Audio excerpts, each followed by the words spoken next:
The Elder Scrolls is filled with incredible places to explore, but not every location was built to inspire wonder. Some exist purely as reminders of unimaginable loss. Forgotten villages, ruined cities, abandoned strongholds, and battlefields where entire generations were wiped out. These are places where tragedy has become part of the landscape itself. What's especially heartbreaking is that many of these locations didn't have to end this way. They were once thriving communities filled with ordinary people living ordinary lives before war, betrayal, disease, or unimaginable catastrophe reduced them to little more than memories. Even centuries later, the scars remain visible, as though Tamriel itself refuses to let the past be forgotten. These are the most tragic places in all of the Elder Scrolls that perhaps should never have existed in the first place. There are countless tragic places throughout the Elder Scrolls, but very few are as quietly heartbreaking as the Corpruzarium beneath Tal Fyr in the Elder Scrolls III Morrowind. Unlike ruined cities destroyed by war or ancient battlefields littered with the dead, the Corpruzarium is a place where people are still alive. They breathe, they speak, some barely, and they continue existing long after any reasonable hope of recovery has disappeared. Hidden beneath the tower of a Talvenian wizard, the Corpruzarium serves as a sanctuary, prison, hospital, and quarantine all at once. It exists because there is no better alternative. The victims housed within have been consumed by Corpus, a horrifying disease born from the divine power of the heart of Lorkhan and spread through Dagoth Ur's blight. While Corpus grants a twisted form of immortality by preventing aging and natural death, it does so at an unbearable cost. Minds slowly deteriorate, bodies become grotesquely deformed, and individuality gradually fades beneath endless suffering. The Corpruzarium was never intended to heal these people completely. Instead, it was built simply to protect the rest of Morrowind from the disease while offering its victims the only refuge anyone could provide. It is a monument to impossible choices, where compassion exists not through miraculous cures, but through the painful acceptance that sometimes saving a life and saving a person are no longer the same thing. The tragedy begins with the disease itself. Corpus is unlike almost any illness found elsewhere in Tamriel. Ordinary diseases weaken the body. Corpus transforms it. Flesh continues growing uncontrollably. Limbs swell beyond recognition. Faces become distorted. Bones shift beneath the skin. Every victim becomes trapped inside a body that no longer obeys natural laws. The transformation never truly stops. It simply continues, day after day, year after year. Perhaps the cruelest aspect is that many sufferers remain aware of what is happening, at least in the beginning. They remember families, careers, friends. Then those memories gradually begin slipping away. Madness arrives slowly. Identity disappears piece by piece. Watching someone lose themselves over time is heartbreaking. Living through that process would be unimaginable. That gradual loss of humanity defines every corridor of the Corpruzarium. Unlike ordinary hospitals, this is not like any other place of recovery. It is a place of preservation. The patients remain alive because they cannot die naturally, yet very few can ever truly return to society. The Talvenian wizard understands this reality better than anyone, one of the oldest and most brilliant mages in Tamriel. Devaith Fyr possesses extraordinary knowledge of medicine, magic, and the strange nature of Corpus itself. Importantly, he never abandons those afflicted. While much of Morrowind fears Corpus patients, Fyr chooses to shelter them beneath his own home. His actions are not driven by political obligation or personal gain. They stem from genuine curiosity and compassion. He continues studying the disease in hopes of understanding it, while ensuring its victims are fed, contained, and protected. In many ways, the Corpruzarium reflects Devaith's extraordinary morality. Most people would destroy what they fear.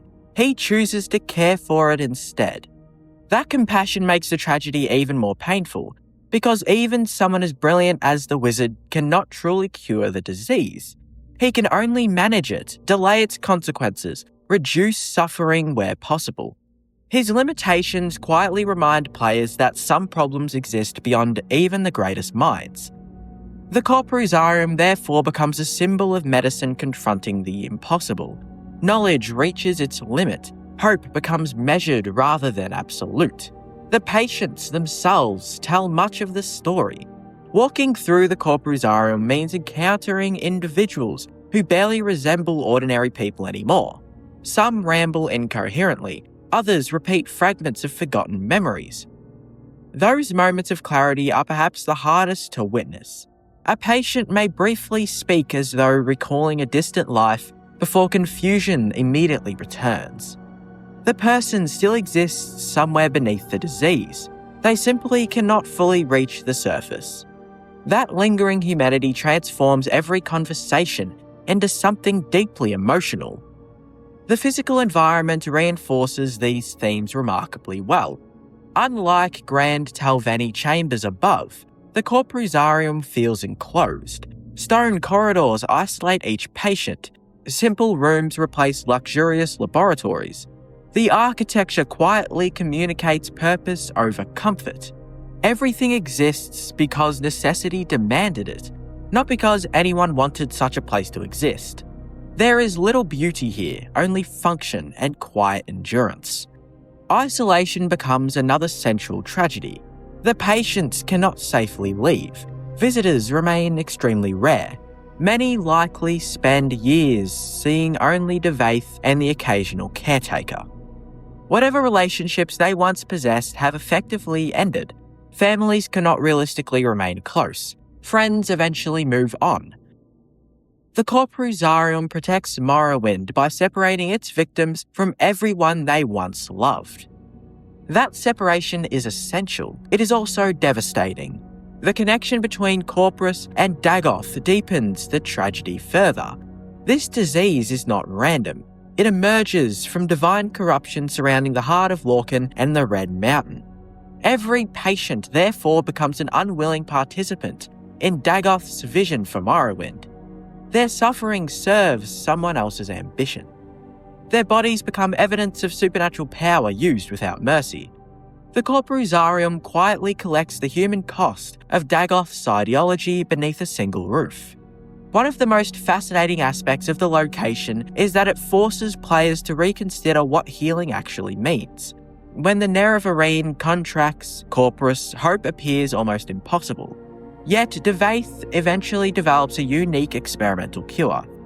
Importantly, this cure does not restore an ordinary life. It removes the disease's progressive effects while leaving behind its gift of immunity and unnatural longevity. The Nerevarine becomes an extraordinary exception. No other patient receives the same outcome. That distinction makes the remaining residents even more tragic. Players walk away cured. Everyone else remains behind. The Corporuzarium continues operating exactly as before. There is no miracle for the people living there. Compared to hospitals elsewhere in fantasy, the Corporuzarium feels strikingly honest. Most stories celebrate miraculous recoveries. Here, medicine accepts compromise. Patients survive, recovery remains possible. The objective becomes dignity rather than restoration. That realism gives the location enormous emotional weight. It understands that caring for people sometimes means acknowledging limits rather than pretending they do not exist. Even the silence contributes significantly. Many rooms remain quiet except for distant muttering. Footsteps echo through stone corridors, conversations occur softly, nobody celebrates, nobody laughs. The atmosphere never becomes hopeless exactly, but it never becomes optimistic either. Everything feels suspended, as though time itself has stopped alongside the lives of the patients. Comparisons with other tragic Elder Scrolls locations become revealing. Ruined cities mourn the dead. The Corporuzarium mourns the living. Battlefields eventually fall silent. The Corporuzarium continues filling with voices. Most tragedies end. This one simply continues, day after day, generation after generation. There is also something profoundly symbolic about its location beneath the tower. Above ground, the wizard conducts magical research, demonstrates incredible power, and lives among remarkable achievements. Below ground, his greatest work involves simply preserving lives others have abandoned. The tower literally separates hope and despair by a few flights of stairs. Knowledge above, suffering below, yet both remain connected, and neither can exist without the other. Ultimately, the Corporuzarium earns its place among the most tragic places in all of the Elder Scrolls because it represents suffering without malice, compassion without certainty, and survival without freedom. It was never built out of cruelty. It exists because no better solution can be found. Every patient housed within is a reminder of Dagoth's corruption, the devastating reach of the Blight, and the terrible price paid by ordinary people caught in forces far beyond their control. The Talvenian wizard offers shelter, treatment, and dignity where he can, but even his genius cannot restore what Corpus has taken. The disease strips away bodies, memories, identities, and futures, leaving behind immortal shells trapped somewhere beneath life and death. For the people living there, tomorrow offers little promise of improvements, only another day of endurance. That is what makes the Corporuzarium so heartbreaking. It is not a place created by evil for the sake of evil. It is a place created by compassion in response to unimaginable evil. A sanctuary that had become a prison. A hospital where almost nobody can truly be healed. And perhaps the saddest reminder in all of Morrowind that sometimes the greatest tragedies are not the people who die, but the ones forced to keep living. Few places in the Elder Scrolls capture the horror of sudden catastrophe quite like Kvatch. Before the events of the Elder Scrolls Oblivion, Kvatch was one of Cyrodiil's proud Colovian cities, perched high upon a hill overlooking the Gold Coast. It was known for its imposing castle, prosperous citizens, strong military tradition, and the magnificent chapel of Akatosh that stood at its heart. To the people of Cyrodiil, Kvatch represented stability, faith, and the strength of the Empire itself. But by the time the hero of Kvatch finally reaches its gates, almost all of that has vanished. Instead of a thriving city, players discover blackened walls, collapsed homes, streets littered with corpses, and Daedra roaming freely through what was only recently a place filled with ordinary families. Smoke still rises from burning buildings. The cries of survivors echo through the ruined chapel. Everywhere you look, there are signs that life ended suddenly and violently. Unlike ancient ruins whose destructions happened centuries ago, Kvatch confronts players with tragedy still unfolding in real time. The ashes remain warm, the dead have barely been buried, the city has become a horrifying monument to one of the single greatest civilian massacres in the history of the Empire. What makes Kvatch so devastating is its timing. Players do not arrive decades after disaster, they arrive almost immediately afterward. The attack has only just ended. Buildings continue burning, Daedra still patrol the streets, survivors remain trapped behind barricades. Every moment communicates urgency. Nothing feels like history, everything feels painfully present. That immediacy separates Kvatch from almost every other ruined settlement in the series. Most Elder Scrolls ruins encourage curiosity. Kvatch inspires grief. The first sight of the city is unforgettable. Standing outside the enormous Oblivion Gate, players look upward towards walls scarred by fire and destruction. Dark smoke pours into the sky. The landscape itself appears wounded. Before entering the city, the game forces players to confront the source of its suffering. The Oblivion Gate dominates the approach. Its unnatural red glow contrasts violently against Cyrodiil's familiar countryside. The message becomes unmistakable. This is not ordinary warfare. Reality itself has been invaded. Crossing into Oblivion before saving the city only heightens the emotional impact.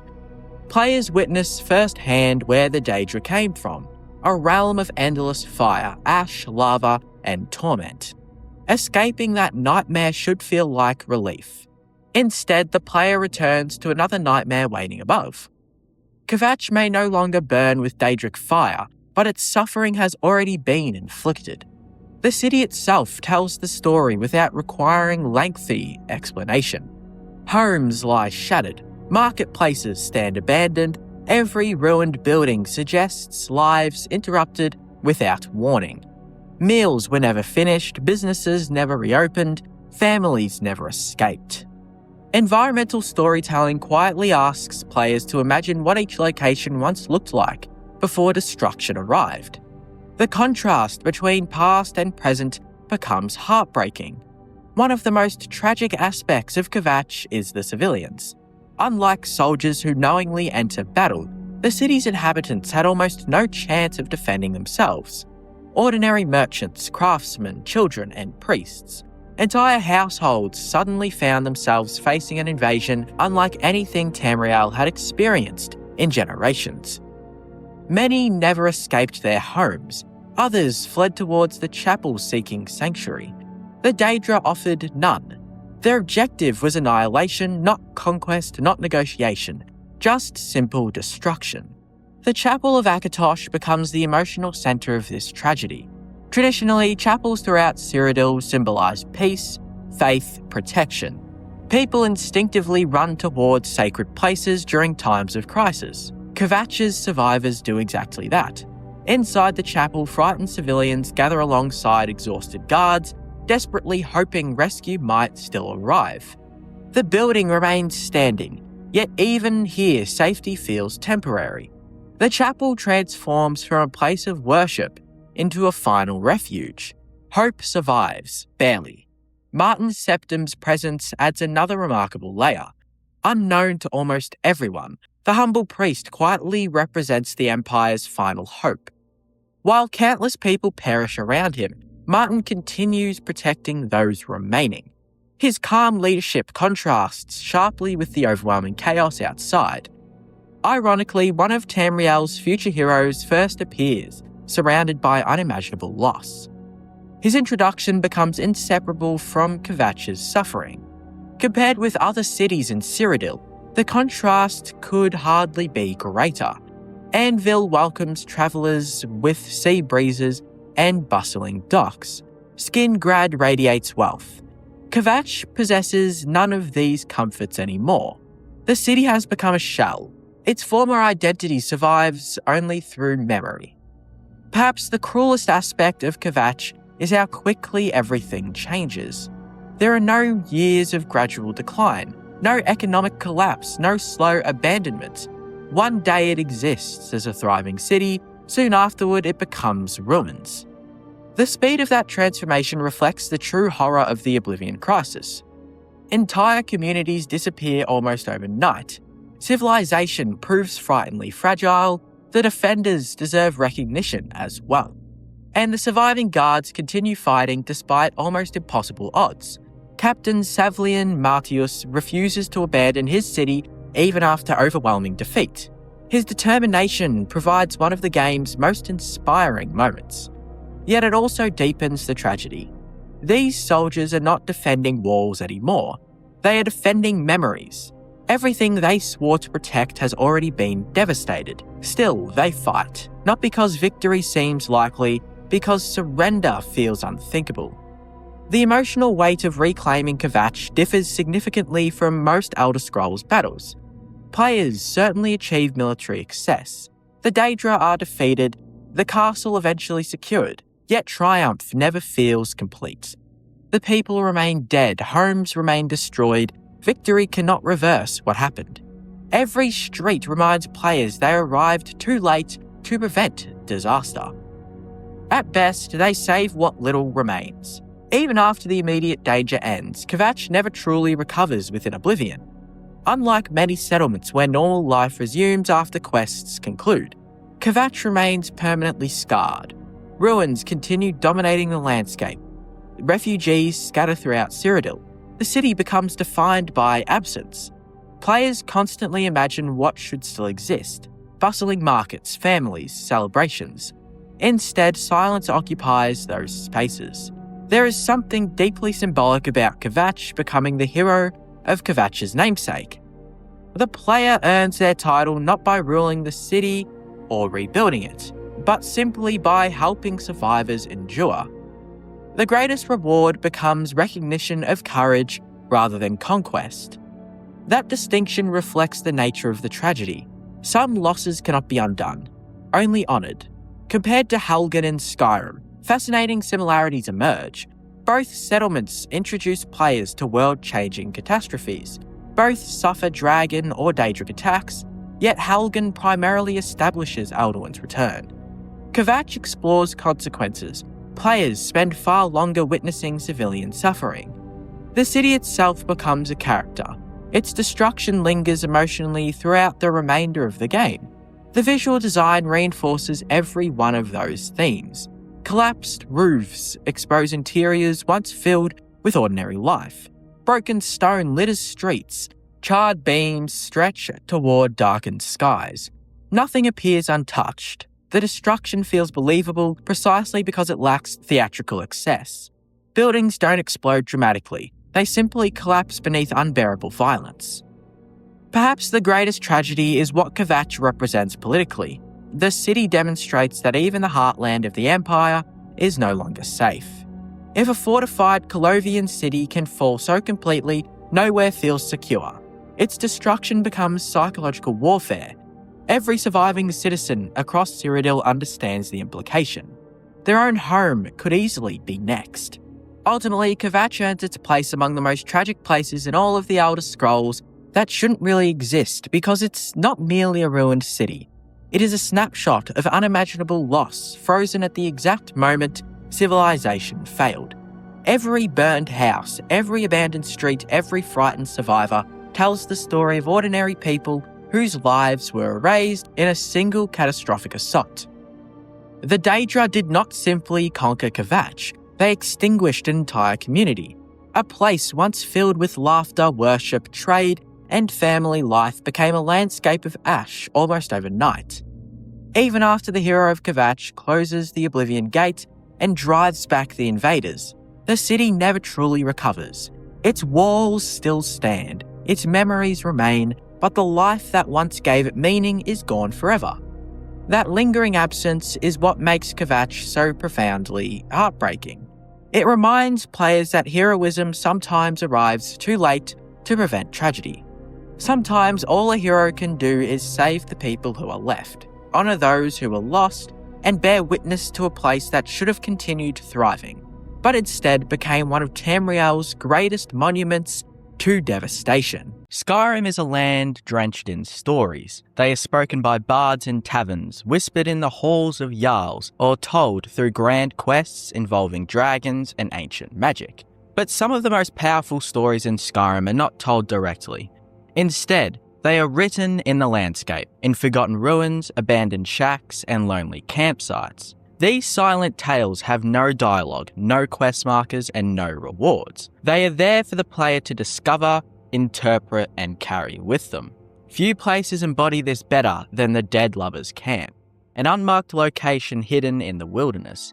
On the surface, it is nothing more than a small campfire, 2 bodies and a scattering of belongings.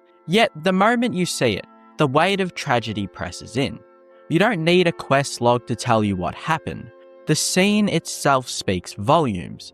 2 lovers cut off from the world, dead together in the wild. This camp is more than a curiosity. It is a place of heartbreak, mystery, and loneliness. A story left untold by NPCs or books, but carved deeply into the imagination of the player. In many ways, it may be the most tragic place in all of Skyrim. The Dead Lovers' Camp is easy to miss. Unlike forts, towns, or caves, it is not marked on the player's map. It exists quietly, tucked away like a secret. The camp consists of little more than a bedroll, a campfire, and the lifeless bodies of 2 lovers lying side by side. There are no enemies guarding the area, no quest sends you here, no bandits ambush you when you arrive. It is utterly still. That silence in itself is chilling. Skyrim is usually bustling with some kind of activity, wolves, bandits, travellers, or wildlife. To stumble upon a place where nothing moves except the wind is quite jarring, And then there are the bodies. They are not arranged like casualties of a battle or random corpses left behind after a skirmish. They are posed in intimacy, somewhat close together, suggesting love, comfort, and an attempt to stay connected even at the moment of death. Their story is ambiguous, but the clues are enough for the player to piece together possibilities. One of the reasons the Dead Lovers Camp hits so hard is that it reminds us of Skyrim's brutality. Skyrim is a dangerous, unforgiving land where survival is always in question. Bandits roam the roads, frostbite spiders stalk caves, and dragons circle overhead. In such a world, love becomes both fragile and precious. For these two unnamed lovers, their choice to isolate themselves in the wilderness speaks volumes. Did they run away together, perhaps from families or factions that disapproved? Were they outcast from a nearby town, forced to make their home in the wild? Or were they travellers, caught by fate at the wrong place and at the wrong time? Their love, whatever the circumstances, was clearly strong enough to bring them here, and yet it wasn't enough to save them. That harsh reality gives the camp its profound tragedy. In Skyrim, love itself can fall victim to the dangers of the world.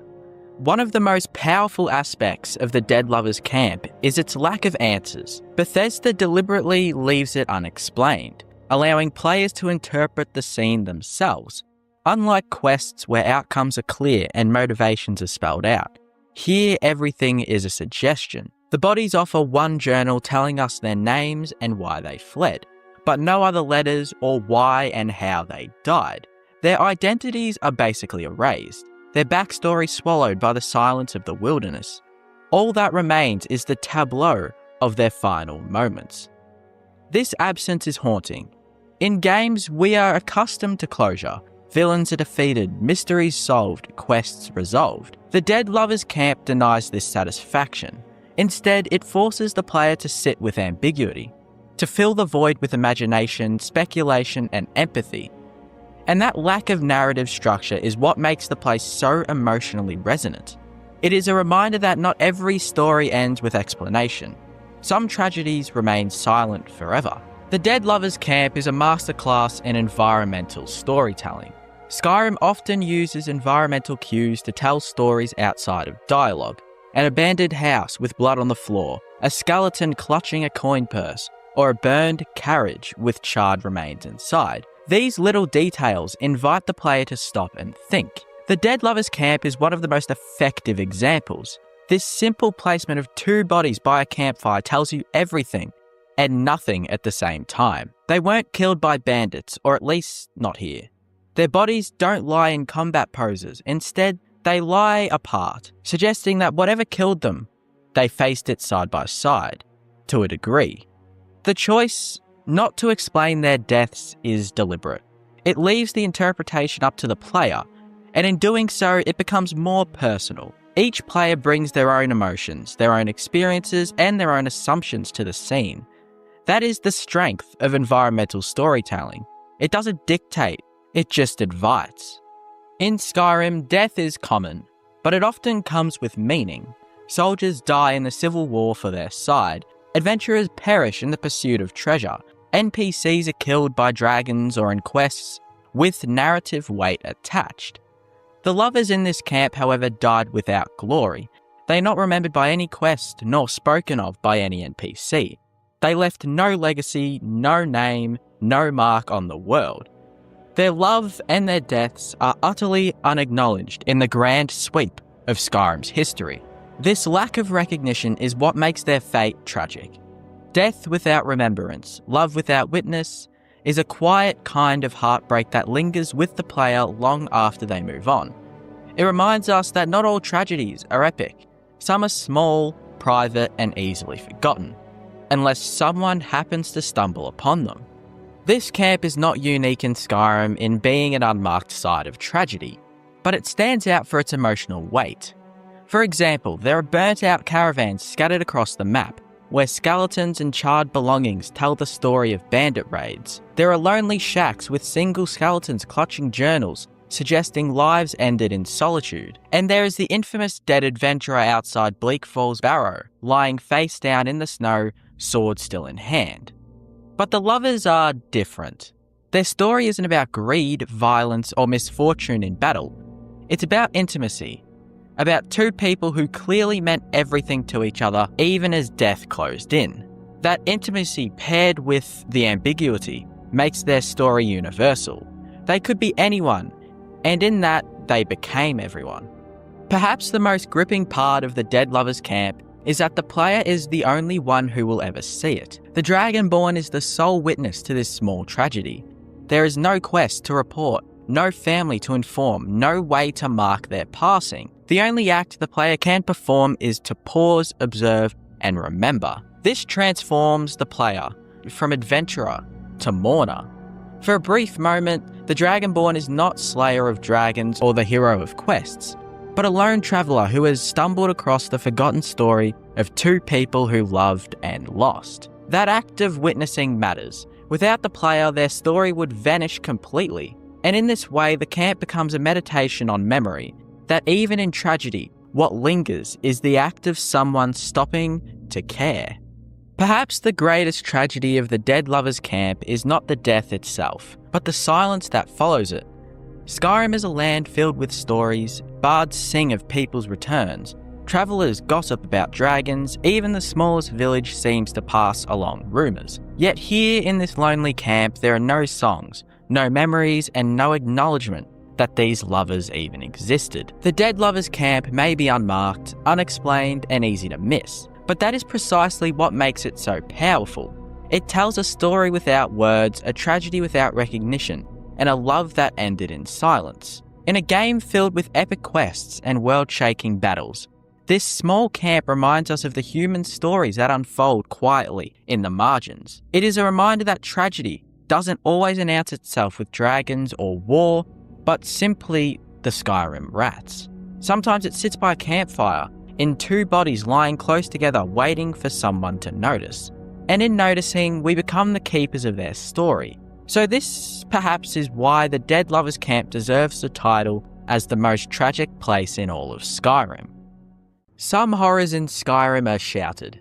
You see the dragons, hear the war horns, read the names in your quest log. But others happen quietly, beneath trees, beside water, just far enough off the path that you could walk past them a dozen times and never notice them. One such place lies just southwest of the Guardian Stones, the first blessing point most new players find. From the road hugging Lake Ilinalta, if you veer into the woods just 50 paces from the trail, you'll find a Talos shrine. But this is not a place of peace. The statue is chipped, the altar is soaked in old blood, bones are strewn across the forest floor, a necromancer stands guard, not an enemy, but a fixture. Always there, always silent until you disturb them. There's no quest, no marker, no journal, no dialogue whatsoever. Only an altar where someone died, someone returned, and someone else made sure they stayed that way. Talos shrines in Skyrim are usually proud, built into cliff sides, marked on maps, visited in secret by Stormcloaks and Nords who defy the white gold Concordate. But not this one. This shrine sits low, not high. Hidden but not revered. It isn't marked on your map, it isn't referenced by the Civil War questlines or Daedric mission. I wouldn't even really call it a good altar. It has no place in any quest, and yet it exists, active, bloody, and wrong. Its proximity to the Guardian Stones makes it all the more unsettling. This is where the Dragonborn's path begins, where you first choose your standing stone after you've left Helgen. Hope, power, and destiny. And just off that road, forgotten under the trees, is a desecrated altar to the god you're not supposed to mention. Someone found it, someone used it, and someone got killed here. And someone died here. The altar itself is stained, chipped by what looks like blade strikes, and weathered by time. A skeleton rests atop of it, arms spread slightly, one leg curled as if it's collapsed mid-struggle. The bones aren't pristine, some are charred, others are cracked. This wasn't a place of burial, this was a place of use. All around the site are scattered remains, ribs, femurs, skull fragments. not placed ceremonially, but flung, dropped, or discarded. One set of bones lies far from the altar, face down in the leaves. Another is slumped against one of the stone pillars. This is not the aftermath of a single death. This is a pattern. And that altar in the middle, it's not for praying, it's for doing. If you approach the altar, you'll encounter the site's only living inhabitant, a novice necromancer. They don't patrol or wander, they don't talk, they don't even seem surprised you found this place. But if you come too close, they attack, immediately, defensively, and with urgency, as if guarding something they were told never to abandon. Killing them gives you no answers. Their belongings are minor, a staff, low-level robes, maybe a soul gem, no notes, no journal, no clues. And yet their presence makes it clear. This place isn't forgotten, it's still being used, or at least maintained. Like a trap, no one disarmed. The arrangement of this place feels unfinished. The altar isn't scorched completely, the bones aren't fresh, but they're not ancient either. The necromancer isn't powerful, but they're vigilant. This may have been a summoning ritual, or a binding one, or an execution cloaked in spellcraft. But nothing about this scene says done. It feels like someone walked away mid-spell, or like the magic failed and the bodies were left behind as a warning, or a reminder. And Skyrim doesn't tell you what it's for, it just leaves the room locked and the door open. Lake Ilinalta is more than beautiful scenery.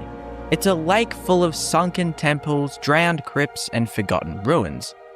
To the west is Ilinalta's Deep, a necromancer-infested ruin.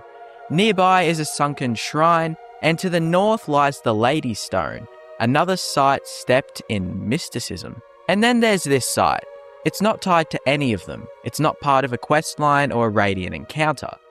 But it echoes the same theme. Ritual gone wrong. Magic cast without oversight. Power sought in silence.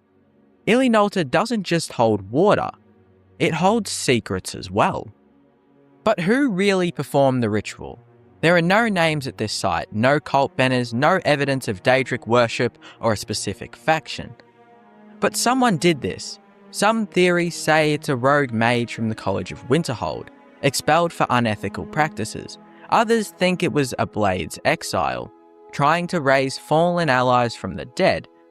A few speculate it's related to the Mythic Dawn, whose members still hide in pockets across Skyrim. The lack of detail makes the site feel more personal. This isn't a world event, it's someone's mistake. And you walked in after it was too late to undo it. But maybe it was that novice necromancer that you killed to try and get here.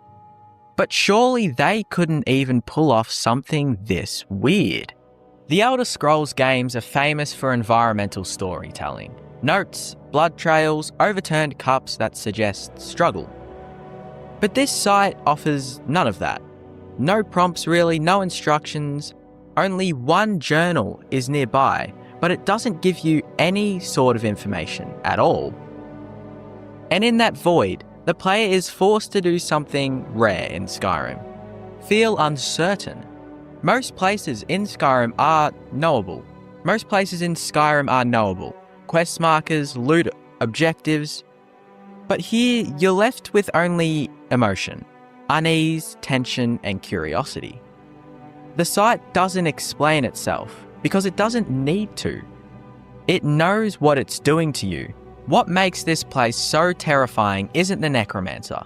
It's the fact that it feels alive, even after you've cleared it. The stones don't glow, the skeleton doesn't rise, nothing explodes. But something lingers. The shape of the ritual, the arrangement of the bones, the way your footsteps seem louder here. The feeling that if you return a few days later, it might look different. Skyrim rarely plays with spaces that watch you back. This one does, quietly. On forums and lore threads, this site does come up quite often. Some players think it's a cut quest site, a leftover from a necromancer plotline that never made it to launch. Others swear it was meant to be part of a Dawnguard subplot, tied to soul trapping or vampire experiments. Still, others believe it's nothing, just a little pocket of ambience. But if you've been here, you know better. It's too precise, too intentional.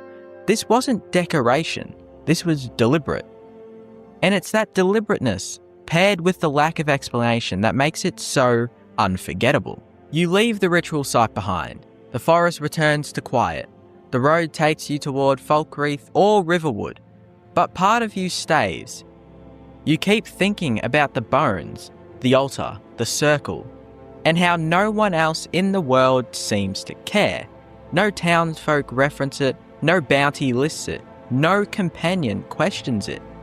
It's as if the ritual was never there at all. But you saw it, and you don't forget things like this. You return to the road, the Guardian stones shimmer in the distance, Lake Ilinalta gleams nearby, but the world carries on. But something in the woods behind you still waits. Bones still scatter the leaves, the altar still stands, and somewhere in the space between spells and memory, the ritual still echoes. Because Skyrim's greatest terrors don't always roar. Sometimes they wait, and sometimes they whisper. Skyrim has many loud tragedies, wars, betrayals, dragons that tear through stone towers. But some stories happen in silence, behind closed doors, beneath the snow. They aren't marked on your map, not all the time. No couriers deliver word of them. No bard sings their tale. No one mentions it at all. They simply just wait, in silence. On Skyrim's remote north coast between Winterhold and Dawnstar, there's a small lighthouse overlooking the Sea of Ghosts. It has no guards, no traffic, no neighbouring towns. Only one red light and a door that never should be opened. At first glance, Frostflow Lighthouse looks like a simple navigation beacon, a tall tower facing the northern sea with a large rotating red light glowing faintly through the mist. You find it far from the roads, tucked into the ice on a cliff. No quest sends you here, no NPCs mention it, and you're not really guided toward it. But if you enter, the quiet becomes kind of unbearable. The interior looks recently lived in, fresh bedding, lit lanterns, food in the pantry. But something is wrong. The warmth of the habitation is buried beneath a deep stillness. And then you see the blood. It's smeared across the floorboards, a streak leads from the front door to the cellar. There's no musical cue, no jump scare, just a whisper of violence the game never speaks aloud. As you move through the lighthouse, you discover bodies, and then you discover a series of journals left behind by the family that used to live there. The lighthouse keeper, Ramati, his wife, and their children Sudi and Mani. Each journal adds a layer to their story. Ramati writes about her worries. Something isn't right. There's a strange noise coming from beneath the floor. Sudi is scared. She hears things in the cellar. Her mother doesn't believe her, even though her mother wrote about the strange noises beneath the floor. Mani teases his sister, saying she's paranoid, but he's also starting to feel it too. Their fear builds gradually, and then the entries stop, not even with a goodbye, but just with silence. And you'll find their bodies scattered around the lighthouse. Scattered, torn, and half consumed. But by what exactly? In a locked room beneath the lighthouse, something moves. Charus, 3 of them, and a dead frostbite spider. This isn't their native terrain. These bugs are found in Falmer-infested ruins, in caverns and long-abandoned Dwemer facilities, not in the foundation of a lighthouse. But why are they here? One journal reveals the truth. The father tried to plug a hole in the cellar wall, a hole he thought was letting in the cold, but it was actually just letting in something far worse, a forgotten Falmer tunnel, a hidden network buried beneath the northern ice, and those bugs came through. And when they did, the family never stood a chance. The husband's final journal entry is a punch to the chest. He watched his family die. He killed as many of the monsters as he could, but eventually he was wounded. His last words were to beg the gods for help. And then that's it. The journal just ends. When you find him, his body is in the tower itself, collapse beside the beacon with the light still turning on. In his pocket is a unique item, his remains. You can take them, you can climb the tower, and you can choose to burn them in the beacon. If you do, the light flares brightly, the fire glows red, and you receive a buff, Sailor's Repose, which increases the effectiveness of healing spells by 10%. A subtle gift, but a sad gift given the circumstances of what had actually happened here. A final blessing from a man who wanted nothing more than to guide others home, even when he couldn't even save his own. What makes Frostflow Lighthouse truly haunting is the ending of it all. No one escapes. Not Sudi, not Marnie, not Ramati, not even the father. There's no miraculous survivor, no loose thread, no revenge quest. And usually in Skyrim, people tend to survive to tell the tales in inns and around the map. Even with the Frostflow Abyss questline, it doesn't really feel like one anyway. It's actually just kind of a memorial, and you're the only one left to see it. You read their final words, you see their final meals, their scattered toys, the soft books they left on the shelf, and then you bury them, not with a shovel, but with fire and memory. You carry no vengeance, only grief. And should you take the buff, that grief tends to increase. And somehow, that feels more real than any shout or blade from a dragon or from an evil bandit trying to kill you. But the question still remains, whoever built this lighthouse, why did they even build it here? The Sea of Ghosts is nearly impassable. Winterhold has collapsed. The roads north are barely travelled. There are no trading ships and no ports. Only snow, ice and cold. Some players believe Frostflow was symbolic, a holdover from an older time, meant to remind others that someone still watched the coast. Others believed it was built by a desperate family hoping to start over, far from cities and far from war. But now, there are no ships to guide and only ghosts. Continuing on with that theme of grief and guilt, when you burn the body in the beacon, the game rewards you. Not with gold, not with weapons, but with that buff. However, the buff is barely mentioned, but thematically it hits hard, because that's what this father wanted, to heal, to protect, and to fix what he couldn't. And so the game quietly gives you a piece of that legacy, not in dialogue, but not in cinematic fanfare, just a flicker of light in your magic bar. And the lighthouse then just returns to silence. You leave it and nothing ever makes you want to go back. Frostflow Lighthouse subverts expectations. You think you're entering a home, but you're really entering a crypt. The dungeon is wrapped in the memories of the family, books, dishes, beds, family notes. It's not a ruin reclaimed by monsters. It's a life that was interrupted by them. And that's what kind of makes it worse. You're not clearing out a Draga tomb. You're stepping over real people who came here before you. You know their names, you've read their fears, you've followed their final days.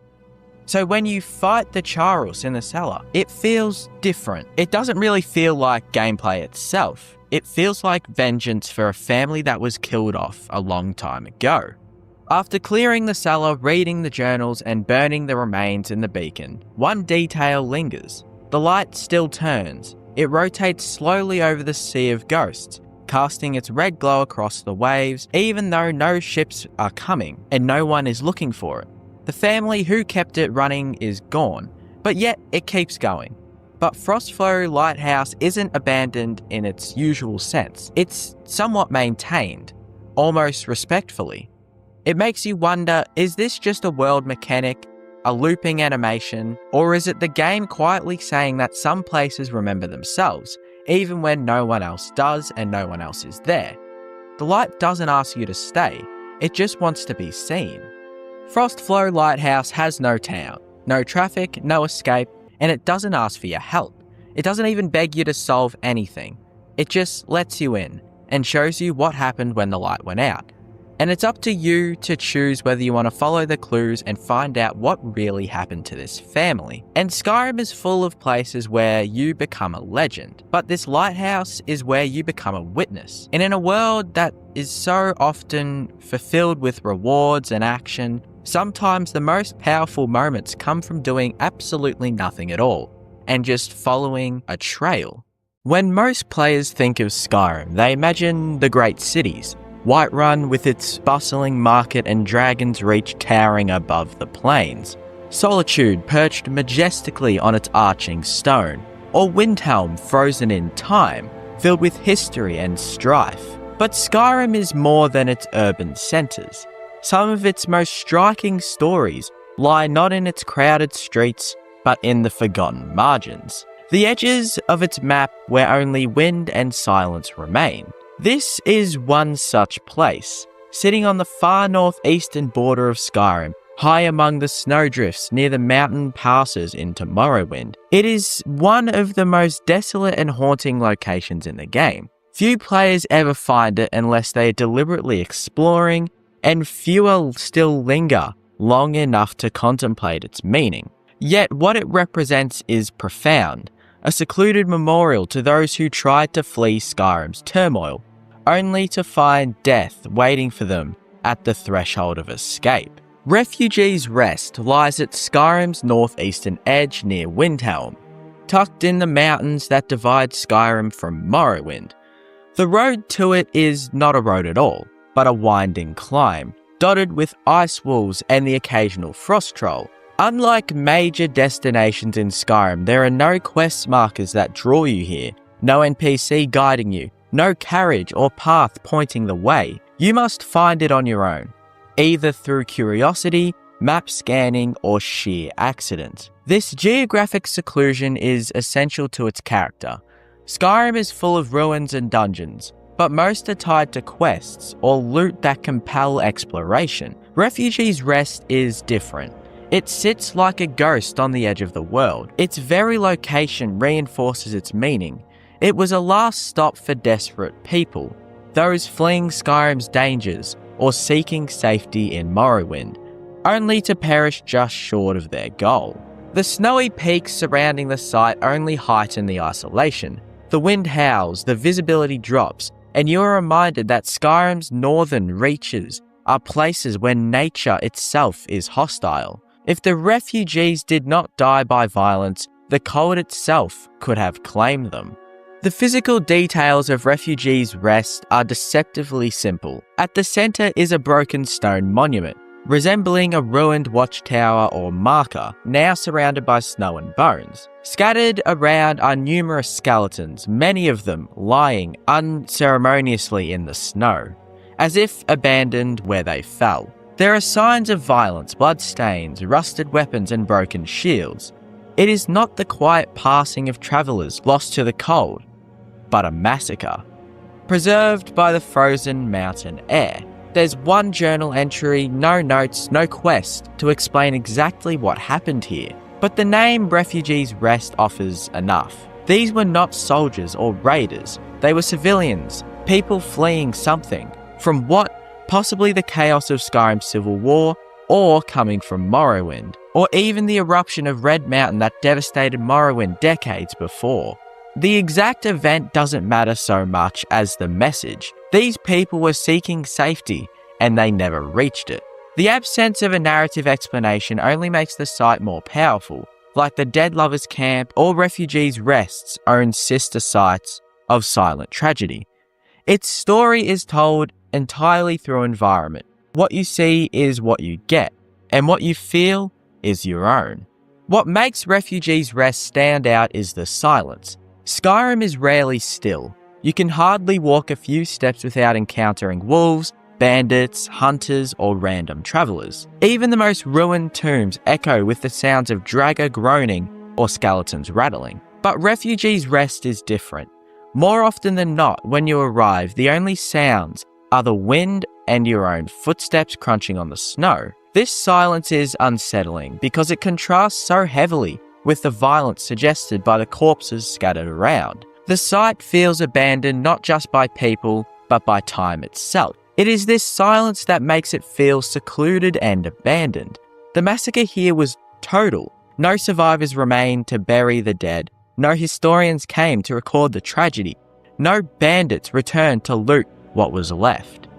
The place is empty, ignored, and forgotten. It exists as a memorial only by accident. Its very name, a cruel reminder that there is no rest here, only endless isolation. Refugees' Rest is not only physically secluded, it is also narratively secluded from the rest of Skyrim's stories. You can play hundreds of hours of Skyrim and never know it exists. It is not tied to quests like Helgen, not a ruin of Nordic kings like Labyrinthian, not even a haunted curiosity like Frostflow Lighthouse. It exists outside of the mainstream of the game. This abandonment feels symbolic. Skyrim is full of tragedies, but most are tied to quests or legends that give them meaning. Refugees' Rest, by contrast, is about those who were forgotten. These were not heroes, adventurers, or warriors. They were ordinary people whose deaths were neither glorious nor recorded. Their seclusion, combined with their isolation, makes them more haunting. They remind us that Skyrim is not just a land of epic stories. It is also a land where countless small lives are lost without recognition. While Skyrim is dotted with tragic sights, Refugees' Rest is unique in its combination of seclusion, abandonment, and scale. The Dead Lovers Camp is intimate, telling the story of two people. Frostflow Lighthouse is chilling, tied to a family destroyed by Charus, with journals spelling out their doom. The abandoned prison holds echoes of injustice and forgotten captives. But Refugees' Rest tells the story of many. The number of skeletons strewn across the site suggests more than a dozen of the dead. And unlike Frostflow or the prison, there is barely any written records other than one journal. Their story is somewhat silenced, erased, and left to rot under the snow. This makes Refugees' Rest feel more like a graveyard than a location. It is the only site in Skyrim where you feel like you are walking through a battlefield that was not fought between armies, but against fate itself. From the player's perspective, stumbling upon Refugees' Rest is memorable because it feels so out of place. Skyrim's world is designed to reward exploration, but most rewards come in the form of loot or quests. Here, there is nothing material to gain. The reward is emotional, the unease of finding a forgotten tragedy and the sense of being the only witness left alive. The Dragonborn, a figure destined to alter the fate of the world, is reduced to the role of silent mourner, wandering through the bones of those who could not escape. This shift in perspective is powerful. It reminds the player that Skyrim's story is bigger than the Dragonborn, bigger than dragons, and bigger than quests. It is also the story of ordinary people, and the tragedies that unfold beyond the scope of legend. And yes, there is one chest here, but the reality is it's only concealing the true narrative of it all. In the end, Refugees' Rest is more than a location. It is a meditation on loss, on abandonment, and on stories that are never told. It sits on the edge of Skyrim like a scar, where desperate people met their end and were left to be forgotten. But in being found by the player, this place gains a kind of afterlife. The Dragonborn becomes the sole witness to their tragedy, the one person who pauses long enough to recognize their fate. It is in that act of recognition that the site's power lies. Refugees' Rest is not the grandest or most famous site in Skyrim, but it may be its most haunting. It is the place where seclusion itself becomes a story, where silence speaks louder than dialogue, and where the player is reminded that some tragedies are never meant to be solved. They are simply meant to be remembered. And that is why Refugees' Rest deserves the title as the most abandoned place in all of Skyrim.